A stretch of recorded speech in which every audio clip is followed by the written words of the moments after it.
Panorama group, जो सोचता है वो करता है।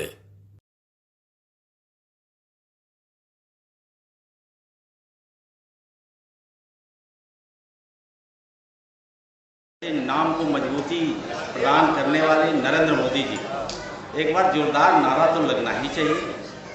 नरेंद्र मोदी जी जिंदाबाद। ऐसे काम थोड़ी चलेगा, इसीलिए तो हम दलित और पसमंदा के नाम से जाना जाता है।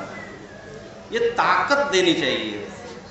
जो पसमंदा भाई हैं, मैं थोड़ा सा शब्द बोलूँगा जरूर आपके लिए, मैं जिस समाज से आता हूँ, तो ताकत लगा करके नरेंद्र मोदी जी जिंदाबाद, नरेंद्र मोदी जी जिंदाबाद।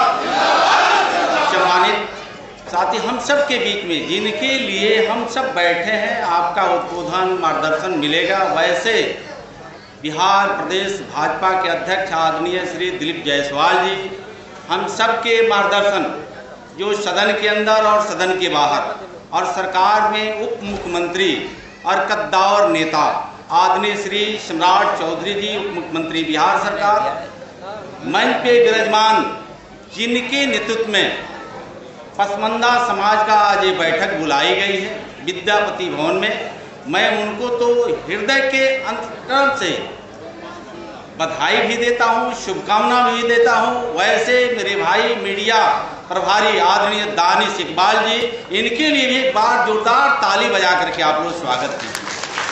दिन रात आप मेहनत करते हैं कमजोर पसमंदा समाज के लिए, और आप सब जानते भी हैं, मुझे ज़्यादा कुछ बोलना भी नहीं है। अपने दो नेता यहाँ बैठे हैं, आप सबका मार्गदर्शन भी हम सबको प्राप्त होगा।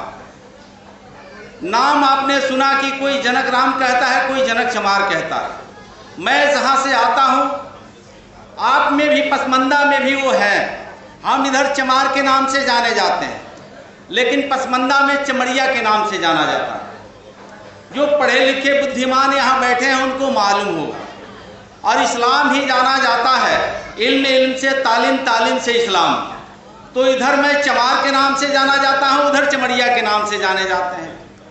आप उधर धुनिया के नाम से जाने जाते हैं, इधर धानुक के नाम से हम जाने जाते हैं।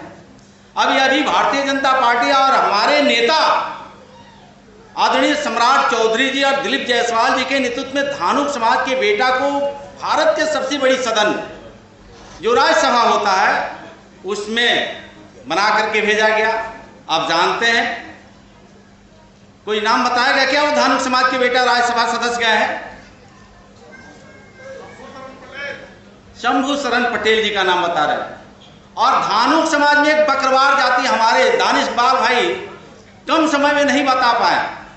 जब धारा 370 जब चल रहा था कश्मीर में, खत्म करके नरेंद्र मोदी जी, भारतीय जनता पार्टी की सरकार ने जिस तरह से बिहार प्रदेश में एक धानुक समाज के बेटा को राज्यसभा में भेजा गया, भारतीय जनता पार्टी ने एक बकरवार समाज, पसमंदा समाज में बकरवार समाज के लोग आते हैं, वो कश्मीर में आज़ादी की लड़ाई में भारत की तरफ से वो समाज काफ़ी मुखर होकर के लड़ा था। बकरवार समाज के बेटा को राज्यसभा सदस्य बना करके नरेंद्र मोदी जी ने भारत के सबसे बड़े सदन में भेजने का काम किया। तो साथियों, अगर एक एक करके जातियों को बताया जाए, आप में जुलाहे होते हैं, मोमिन अंसारी जिसको कहा जाता है, सारी जातियां इधर भी, हम जिस समाज से आते हैं इधर भी, लेकिन इधर और उधर में अंतर क्या है? हम इधर जब देश में संविधान मिला हुआ है, हम संविधान के प्रदत्त अधिकार के बदौलत हम यह देश में हर हकूक की लड़ाई लड़ते हैं और मुझे मिलता भी है।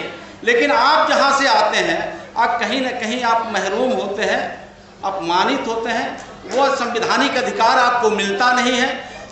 कम दिनों में जब देश के यशस्वी प्रधानमंत्री नरेंद्र मोदी जी 1 अरब 40 करोड़ लोगों के लिए वो सेवा प्रदान कर रहे हैं, उसमें हिंदू है, मुस्लिम है, सिख है, ईसाई है, पारसी है, बौद्ध है, जैनिस्ट, जो भी धर्म के लोग हैं, सबके रोटी कपड़ा मकान आवास शिक्षा सुरक्षा सम्मान कैसे बढ़े, उसके लिए मोदी जी काम कर रहे हैं। तो आने वाले दिनों में जब देश का संविधान के प्रदत्त अधिकार के बदौलत हम पसमंदा समाज के लोग हो या दलित समाज के लोग हैं, देश के कमजोर समाज के लोग हों, बिहार प्रदेश के कमजोर किसी भी जाति के लोग हों, जब उनको संविधान के प्रदत्त अधिकार जब चुनी हुई सरकार देती है, तो चंद चलाक लोग गुमराह करके अपने रोटी सेकना प्रारंभ कर देते हैं।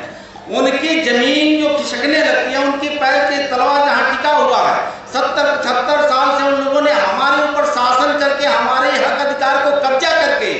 और उनका विकास होते रहा, उनकी तरक्की होते रहा, लेकिन पसमानदा समाज का और दलित समाज का नहीं हो रहा था। मैं खुले दिल से आपका भाई, आपके परिवार के सदस्य होने के नाते कहना चाहता हूँ, ये भारतीय जनता पार्टी दोनों हाथ फैला करके सभी समाज के लोगों को सम्मान और स्वागत करने के लिए तैयार है। इसलिए तैयार है, यह देश में संविधान लागू है।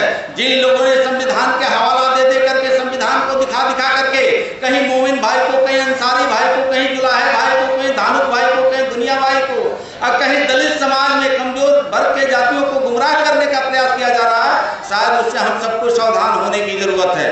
जब देश के चुने हुई सरकार जब गरीबों के लिए बात करती है, गरीबों के लिए काम करती है, तो हमारे हित में जो सरकार काम करती है उसके हित की हमारी भी बात करना चाहिए। गार्जियन अभिभावक में ज्यादा कुछ न कहते हुए, हमारे मंच पर दो वरीय नेता विराजमान है। आपका मार्गदर्शन हम सबको मिलेगा और आपके मार्गदर्शन में दिन दूना रात चौगुना पसमानदा समाज का हो। बच्चे बच्चियों को पढ़ने के लिए छात्रावास खुलवाए जा रहे हैं। बैठे हुए मंच पे विराजमान हम सबके नेता आदरणीय सम्राट चौधरी जी, पसमानदा के बच्चे बच्ची कैसे पढ़े उसके लिए छात्रावास खुल रहा है, उसके लिए विद्यालय खुल रहा है। मैं अनुसूचित जाति जनजाति परिवार से आता हूँ, उसी विभाग का मंत्री आपने मुझे बनाया है, तो मंत्री परिषद का सदस्य होने के नाते पसमानदा के साथ साथ दलित समाज के बेटा बेटी को इजाफा कैसे बढ़ेगा। जो 1000 मिलता था, हम सबके नेता आदरणीय सम्राट चौधरी जी ने उसको 2000 करने का काम किया। अनुसूचित जाति के बच्चे और बच्चियों को पढ़ने के लिए छात्रावास खुलवाने का काम किया। तो जब तक बच्चे पढ़ेंगे नहीं, हम आगे बढ़ेंगे नहीं। तो पढ़ने के और आगे बढ़ने के लिए हमारे दो नेता यहाँ मंच पे विराजमान है। मैं चाहूंगा कि अपने पूरे के पूरे समय हम देना चाहूंगा कि आपका मार्गदर्शन में हम सबको आगे बढ़ने का अवसर मिले। और मैं बार बार ये धन्यवाद और शुभकामना देता हूँ दानिश भाई इकबाल जी को कि इन्होंने हिम्मत किया, साहस किया। घबराना नहीं चाहिए। कुछ लोगों को लगता होगा, लगने से नहीं, साथ तो हिम्मत साहस करने की जरूरत है। हमारा नेता भी मजबूत मिला है, सोच भी मजबूत है, और बिहार प्रदेश के नेता भी आदरणीय नीतीश कुमार जी के सामने यह समाज को कोई डिगा नहीं सकता है, कोई बहका नहीं सकता है। आने वाले दिनों में हम चट्टानी एकता की प्रदर्शित करते हुए नेता नीतीश कुमार जी, नेता नरेंद्र मोदी जी और दो नेता यहाँ मिले हुए आदरणीय सम्राट चौधरी जी, दिलीप जायसवाल जी के स्वागत करते हुए आप सबको भी आभार अभिनंदन स्वागत करते हुए भारत